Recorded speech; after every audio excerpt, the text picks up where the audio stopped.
তোর শরীর ভালো নয়, তার মধ্যে তুই যাচ্ছিস অন্যকে সুস্থ করতে, তুই নিজে অসুখে পড়ে যাবি বাবা। মা আমার কিছু হবে না, আমি আসি। চন্দন, চন্দন যাস রে বাবা, যাস রে, কথা শোন চন্দন। বাবু রাজচন্দ্র দাস এই সমস্ত অসুস্থ মানুষদের খোঁজে ঠিক আসবেই তাদের চিকিৎসা করাতে। আমার তো ধারণা এদিকে এসেও পড়েছে। অভয়চন্দ্র, তোমাকে আর কিচ্ছু করতে হবে না, তুমি এবার এসো। তোমার দাদা জানতেও পারবেন না যে তুমি এসবের মধ্যে জড়িয়ে আছো। তোমার গৃহে অন্ন গ্রহণ করে আজ এদের এই অবস্থা। আমার অভিশাপের কথা মনে আছে? ত্রিসন্ধ্যা না করে জলগ্রহণ করি না আমি, আমার অভিশাপ ফলবেই। এইবার তুমি দেখবে রাজচন্দ্র, সমাজে নানা মানুষজন তোমায় কেমন অপবাদ দেবে। সমাজ তোমার দিকে খুনি বলে আঙুল তুলবে। এইবার তুমি দেখবে তোমার নিজের খ্যাতি তোমার সামনে কেমন ধুলোয় মিশে যাবে।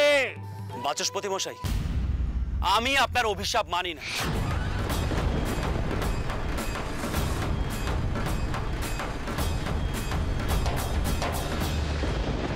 আর আজকের কোনো নিষেধাজ্ঞাও মানব না। কবিরাজ মশাই, আপনি দাঁড়িয়ে আছেন কেন? ওদের দেখুন। দাঁড়ান, আগে ওদের শুধুন তো ওরা আপনাদের স্পর্শ পেতে চায় কিনা। গেল বলো, তোমরা বলো। অনেক সাজা পেয়েছি কর্তা মশাই, আর পারতেছি নে, আর পারতেছি নে, আর পারতেছি নে।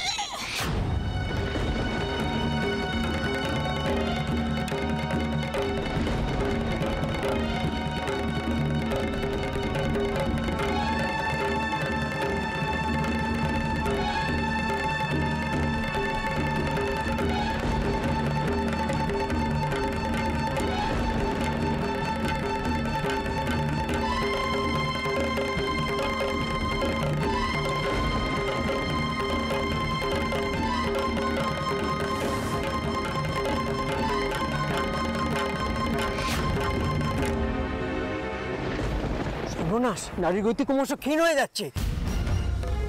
বাচস্পতি মশাই, দয়া করে আমাকে শক্তি প্রয়োগ করতে বাধ্য করবেন না। দেখুন, আপনার লড়াই আমার সঙ্গে, ওদেরকে কেন সাজা দিচ্ছেন? সাজা তো পেয়েছে এরা আপনার ঘরে ভাত খেয়ে।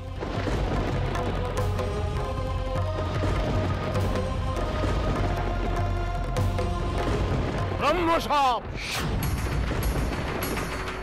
ব্রহ্মসাপ, 1000 বার নিষেধ করেছিলাম যে পাপীর ঘরে অন্ন গ্রহণ করো না।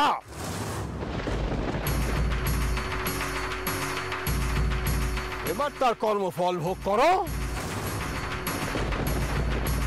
বাচস্পতি মশাই, এই অবিচার আমি কিছুতেই মেনে নেব না, কিছুতেই না।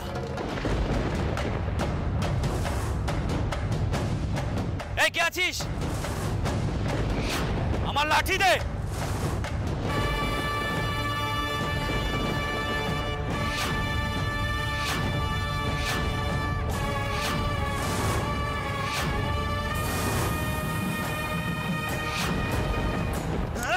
দাঁড়ান,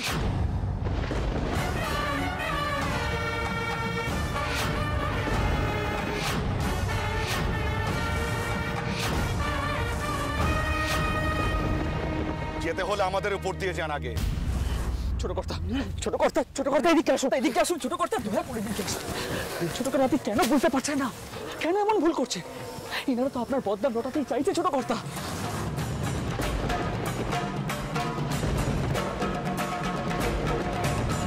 ফিরে চলুন ছোট কর্তা, ফিরে চলুন।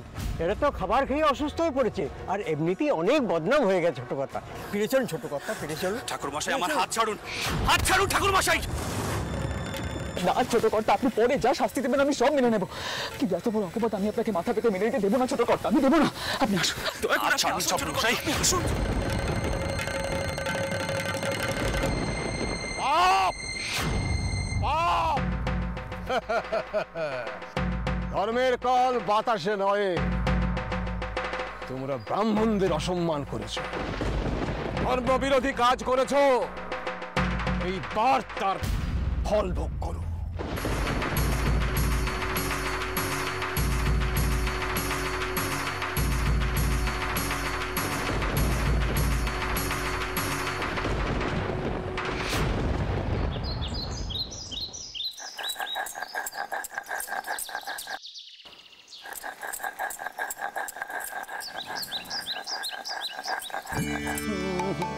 তোমা এই গদাইকে ধরো, অনেক বেড়ানো হয়েছে, আমাকে শিবপুর যেতে হবে।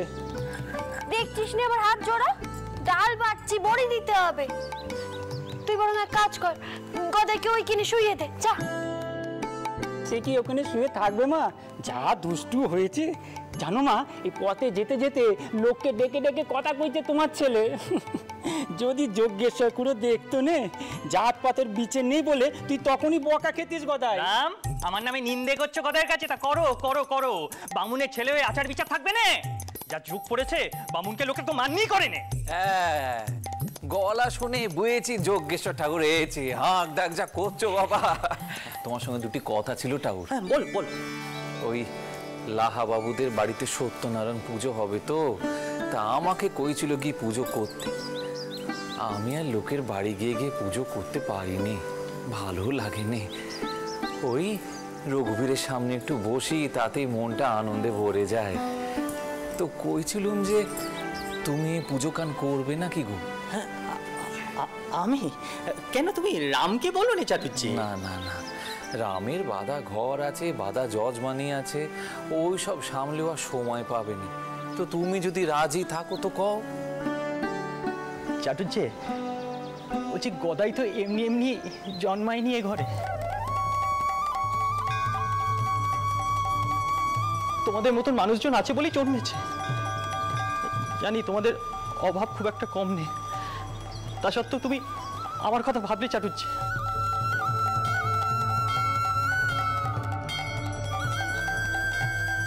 আমি কিন্তু পারতুম না, শুধু নিজের কথাই ভাবতুম। ও চন্দ্রবউ,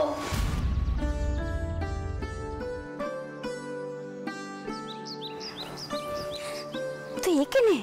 আর এই যে গদাই,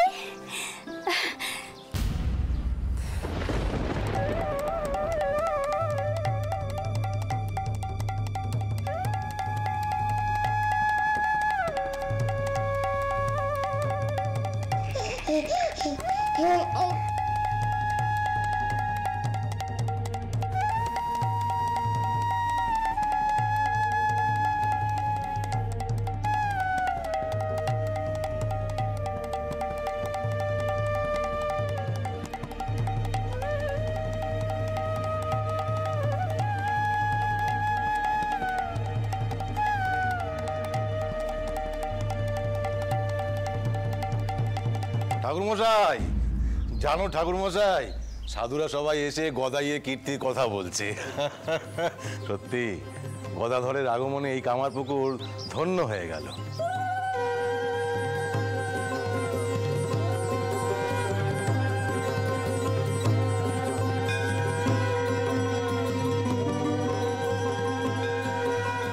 আর যজ্ঞেশ্বর খুড়ো রাগ করলেও আমি কিন্তু আমার গোপালকে আদর করবই।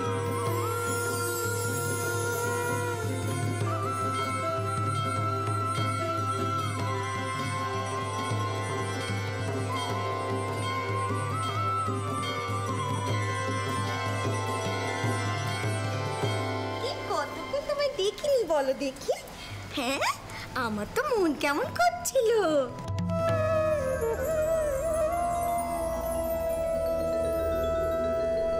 কি করছো গদাই?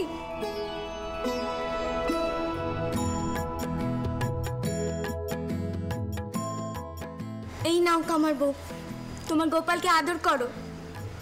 রে গদাই তো আমাদের সবার, জাত পাত ছোঁয়া ছুঁই এই সব কিছুর ঊর্ধ্বে।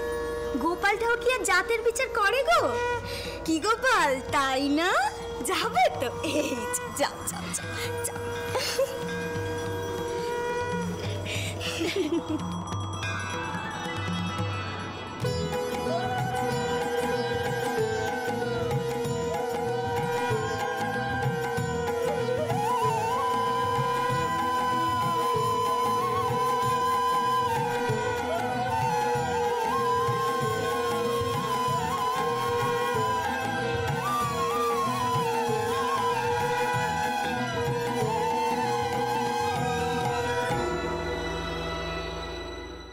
তখন যেতে পারিনি বাচস্পতি মশাই।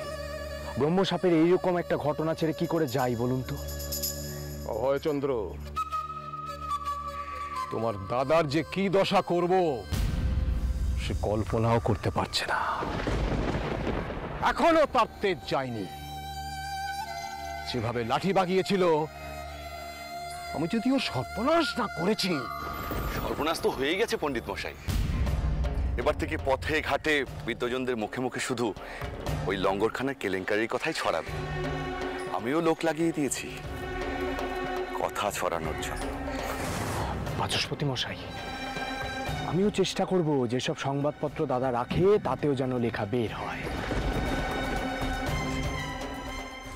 হিকির বেঙ্গল গেজেট আসে, সমাচার দর্পণ আসে, এই সমস্ত কাগজ তো দাদার প্রিয় মানুষেরাই বের করেছে। এই কাগজে যদি বাবু রাজচন্দ্র দাসের নামে লেখা বের হয়, তাহলে সেটাই হবে দাদার কাছে সব থেকে বড় ধাক্কা।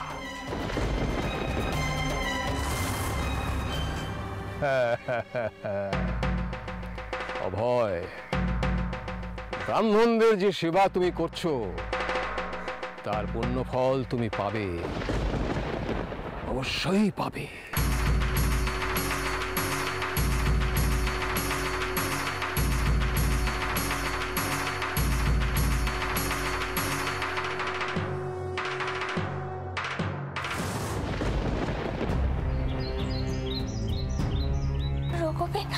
আমার যেন কেমন বুকখানা কাঁপছে। কেন মনে হচ্ছে রঘুবীর এখন অমঙ্গল করতে চলেছে? কেন মনে হচ্ছে রঘুবীর? কেন মনে হচ্ছে এমন?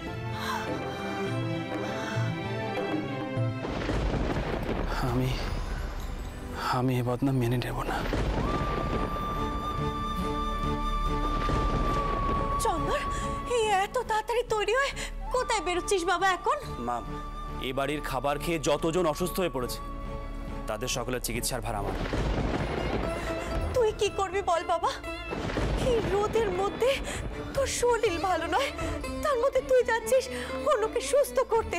তুই নিজে অসুখে পড়ে যাবি বাবা। মা, আমার কিছু হবে না, আমি আসি। চন্দর, চন্দর যাস রে বাবা, যাস রে, কথা শোন চন্দর।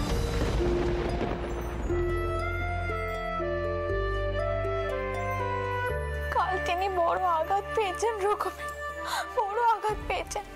তুমি টেকোটাও আর যেন এমন কিছু না হয় যাতে উনি আরো অস্থির হয়ে ওঠেন।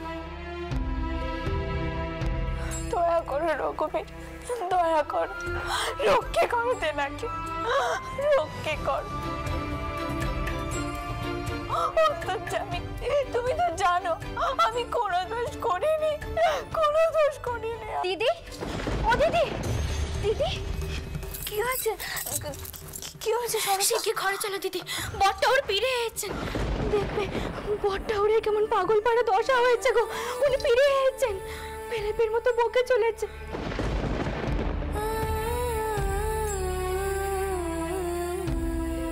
দিদি, এ কি সব বনে শোনো গো, গরিবের ভালো করতে গিয়ে শেষে এতে বিপরীত হলো।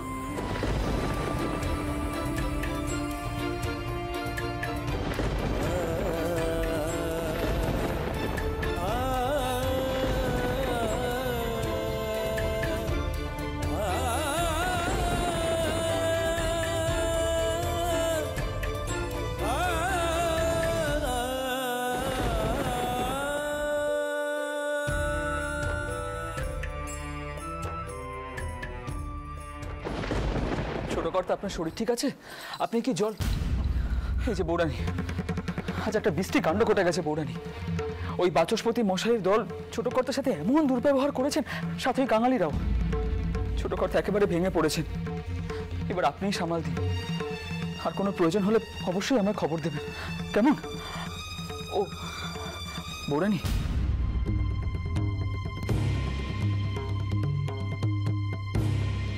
বৌরানী, কবিরাজ মশাই ছোটকর্তাকে ঘর থেকে বেরোতে বারণ করেছেন। ওনার বিশ্রামের প্রয়োজন। হঠাৎ উত্তেজিত হয়ে পড়লে ভয়ঙ্কর দুর্ঘটনা ঘটতে পারে। আপনি কিন্তু একেবারে বেরোতে দেবেন না, কেমন?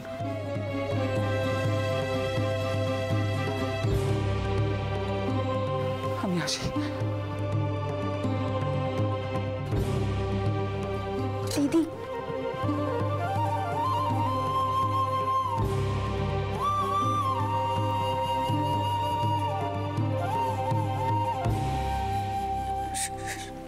শুনছেন? জানো রানী, আমাকে সবাই খুনি বলছে।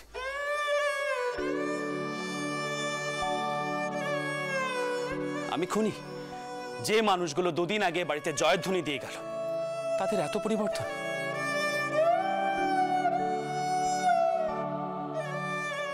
কেন এমন হলো বলো তো? আমাকে ওদের কাছে পর্যন্ত ঘেঁষতে দিল না।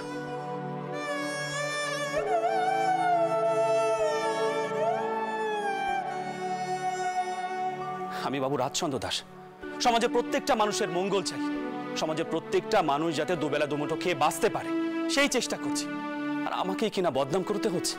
এ কেমন বিচার?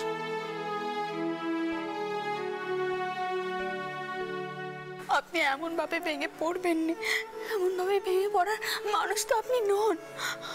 আর ভালো কাজ করতে গেলে চড়চাপটা তো আসবে। আর সত্যি বলতে কি, গরিব মানুষ করার জন্য লঙ্গর কানা তো আমার ইচ্ছেতেই হয়েছে। দোষী যদি কেউ হয়ে থাকে তবে তো তা আমি। কিন্তু কিন্তু আমি জানি রঘুবীর আমাদের পরীক্ষা নিচ্ছেন, তিনি সুবিচার করবেনই। তিনি কখন সুবিচার করবেন সে আশায় আমি বসে থাকবো না। আমি ঠিক করেছি বাচস্পতি মশাইয়ের বাড়িতে লেঠেল পাঠাবো, তাকে উঠিয়ে নিয়ে আসবো এখানে। আমি নিশ্চিত ওরাই কোনো ষড়যন্ত্র করেছে। এমন কথা মনেও আনবেন না, এতে যে অশান্তি আরো বাড়বে। আপনি বসুন, আপনি শান্ত হয়ে বসুন, দেখি মাথা ঠান্ডা করুন, মাথা ঠান্ডা করুন আপনি।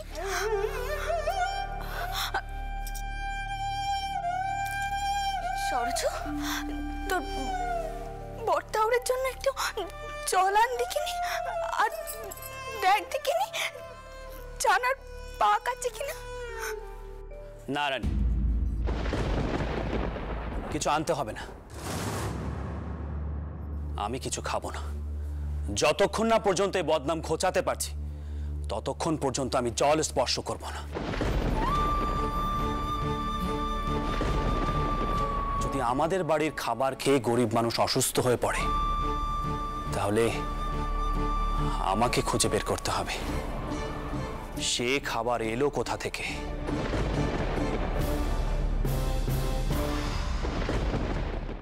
কেউ না কেউ তো আমার বিরুদ্ধে ষড়যন্ত্র করছে, কিন্তু কে সে?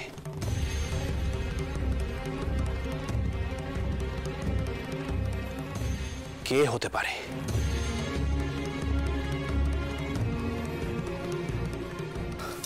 আপনি বসুন, আসুন আমার সাথে।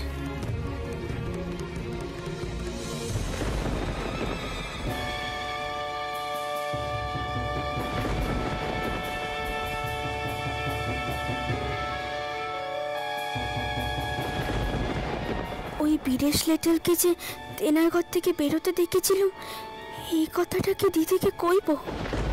কিন্তু তাতে কি পেমান হবে? সে খাবারে কোনো খেতে করেছে কিনা এটা দিয়ে তো কিছু পেমান হয়নি। আর খামোকা আমি তেনার দিকেই বা আঙুল তুলি কেন? হাজার হোক তিনি তো আমার স্বামী, বিনা পেমানে কাউকে দোষী ভাবা তো ঠিক নয়।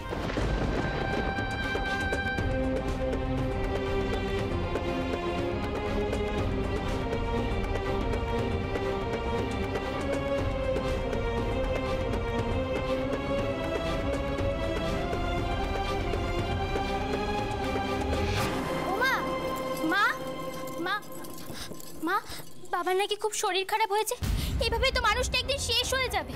আর কত সহ্য করবে? ঘরে বাইরে এত সমস্যা, এত অপমান অপযশ, বাবার মতো মানুষের মনে লাগবে না?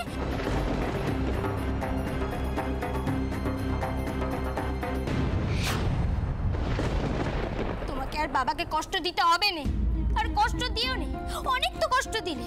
তোমার নানান ইচ্ছার মান রাখতে গিয়ে বাবা প্রতি পদে বিপদে পড়েছে, প্রতি পদে সমস্যাতে পড়েছে।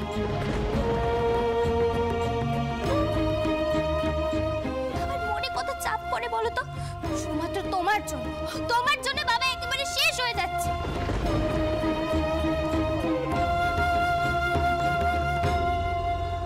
কিন্তু আমি তোমাকে স্পষ্ট করে কয়ে দিলুম মা, আবার যদি কিছু হয়ে যায় তাহলে আমি তোমাকে কোনোদিন ক্ষমা করব না মা, কোনোদিন না।